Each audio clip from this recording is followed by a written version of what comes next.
করি সবাই ভালো আছেন। আজকের এই ভিডিওতে আমি দেখাবো হচ্ছে আপনি যদি আপনার সার্টিফিকেট সংশোধন করতে চান, অর্থাৎ আপনার শিক্ষা বোর্ড থেকে কোনো সার্টিফিকেট সংশোধনের ক্ষেত্রে কী কী ডকুমেন্টস লাগবে এবং সেই ডকুমেন্টসগুলো আপনি কিভাবে অ্যারেঞ্জ করবেন, সেই পুরো বিষয়টাই আমি আজকে আপনাদের দেখাবো। তো এই জন্য প্রথমে আমি চট্টগ্রাম শিক্ষা বোর্ডের ওয়েবসাইটে চলে যাব, যে ওয়েবসাইটটা সার্টিফিকেট সংশোধনের জন্য ডেডিকেটেড। আমি যদি গুগল ক্রোমে সার্চ দেই certificate correction for Chittagong board, এই লেখাটা সার্চ করার পরে আমার সামনে হচ্ছে নেম কারেকশনের প্রথম ওয়েবসাইটটি চলে আসলো এবং এই ওয়েবসাইটটাতে ক্লিক করার পরে হচ্ছে আমি দেখতে পাচ্ছি name correction, age correction, documents correction, institutional log in and applicant log in. এক্ষেত্রে আমি নেম কারেকশন করতে হয়, তাহলে আমি নেম কারেকশন অপশনে ক্লিক করব। তো এখানে কিন্তু উপযুক্ত নির্দেশনা দেওয়া আছে, অর্থাৎ নেম কারেকশনের জন্য আপনার কি কি ডকুমেন্টস লাগবে সেগুলো খুব সুন্দরভাবে দেওয়া আছে।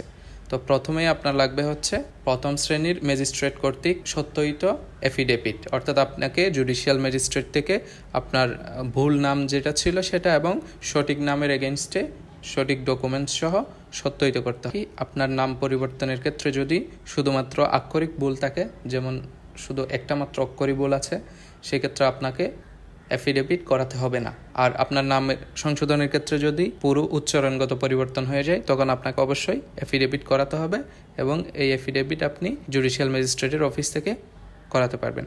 এরপরে ডকুমেন্টস হচ্ছে অ্যাফিডেভিট করানোর পরে আপনাকে অবশ্যই পত্রিকায় বিজ্ঞাপন দিতে হবে। এক্ষেত্রে আপনি লোকাল পত্রিকার অফিসের সাথে যোগাযোগ করতে পারেন।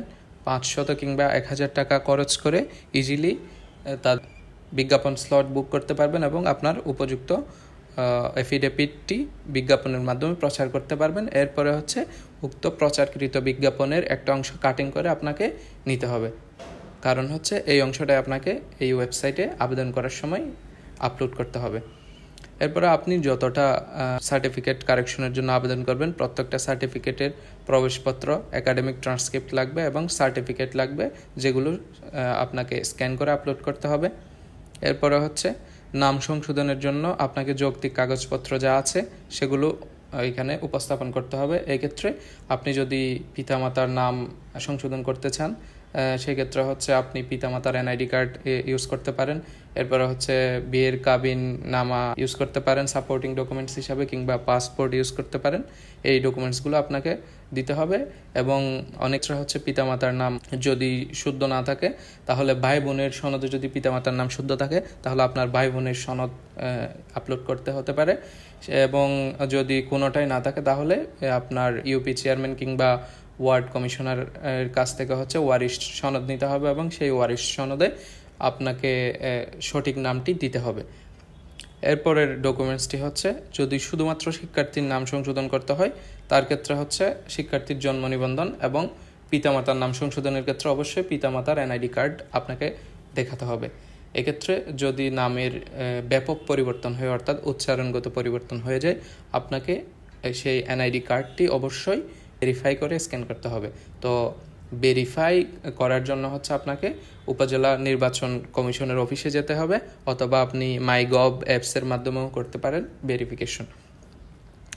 এরপর হচ্ছে আপনার এক কপি ছবি লাগবে। জেএসসি পরীক্ষা যদি 2013 থেকে 2021-এর মধ্যে হয়ে থাকে, সেক্ষেত্রে পিএসসি সনদ স্ক্যান করে আপলোড করতে হবে এবং আপনার মূল কপি অবশ্যই আপনার হাতে থাকতে হবে, কেননা আপনাকে বোর্ডের মধ্যে ডাকা হবে বোর্ড মিটিংয়ের জন্য। সেক্ষেত্রে আপনাকে অবশ্যই আপনার মূল কপি সাবমিট করতে হবে। আপনি যদি সাবমিট করতে না পারেন, তাহলে আপনার এই অ্যাপ্লিকেশনটি ওনারা রিজেক্ট করে দিবেন। সেক্ষেত্রে আপনার হাতে যদি পিএসসি পরীক্ষার সনদ না থাকে, তাহলে প্রথমে আপনাকে পিএসসি পরীক্ষার সনদ কালেক্ট করতে হবে।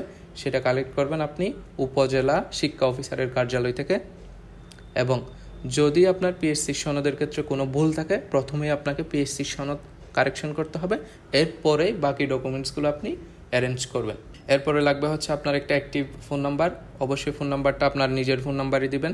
এরপরে হচ্ছে প্রতিটা পেজ আপনি যতটা পেজ কারেকশন করাবেন, ফর এক্সাম্পল আপনি সার্টিফিকেট এক পেজ, ট্রান্সক্রিপ্ট এক পেজ, প্রবেশপত্র এক পেজ, এইভাবে যতটা পেজ কারেকশন করাবেন প্রত্যেকটা পেজের জন্য 800 টাকা করে আপনাকে ব্যাংক ড্রাফট করতে হবে। সেই ব্যাংক ড্রাফটের টাকা আপনি বিকাশের মাধ্যমেও জমা দিতে পারেন অথবা সরাসরি ব্যাংকে গিয়েও জমা দিতে পারেন। তো এই ক্ষেত্রে প্রথমেই বলে রাখি, আপনার যদি জেএসসি পরীক্ষার সনদ ঠিক থাকে তাহলে আপনি এসএসসির পরীক্ষার সনদ সংশোধনের জন্য আবেদন করতে পারবেন। আর আপনার যদি এসএসসি ঠিক থাকে তাহলে আপনি এইচএসসি পরীক্ষার সনদ সংশোধনের জন্য আবেদন করতে পারবেন। তো এক্ষেত্রে হচ্ছে কি, আপনাকে কোনো না কোনো একটা সনদ সঠিকভাবে থাকতে হবে। যদি আপনার একটা সনদও সঠিক না থাকে তাহলে আপনার আবেদন শুরু করতে হবে।